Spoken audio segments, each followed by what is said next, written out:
Happy birthday. Thank you.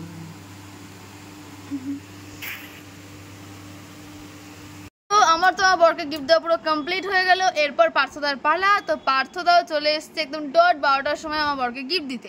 তো পার্থদার কালকে duty চলছিল, এই কারণে পার্থদা কেকটা কেটে যেতে পারলো না।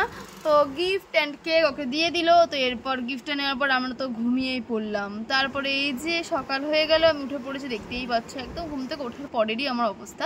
তো তারপরে এই যে আমার বর স্নান টান করে আসবে, জামা কাপড় পরে নিচ্ছে। এরপর যেটা একদম দেখে আপনারা অজ্ঞান হয়ে যাবেন সেটা একবার দেখে নিন। মানে ওকে এইরকমভাবে সকালে সাজিয়ে দেওয়া হয়েছিল।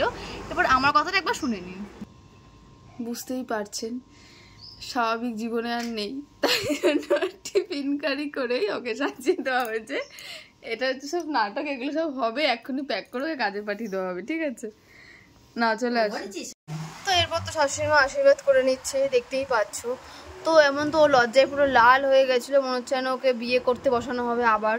তো কি আর বলবো, তো এই চলছে। তো তোমরা দেখে নাও সেসব দিয়ে কী হয়, কথাবার্তাগুলো আমাদের শোনো মন দিয়ে, আমরা কিছু বলি।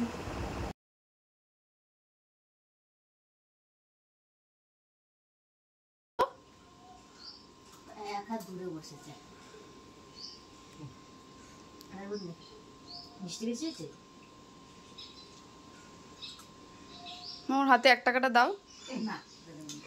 এ কি না মানে কি পয়সা না নাকি? হ্যাঁ এই যে 1 টাকা দেখো, এই যে, হ্যাঁ এই তো পারফেক্ট। হ্যাঁ নমস্কার করো। এই নমস্কার। বার্থডের ফার্স্ট পার্ট তো এটাই, তো সেকেন্ড পার্টের জন্য কিন্তু একদম রেডি থাকবেন। টাটা।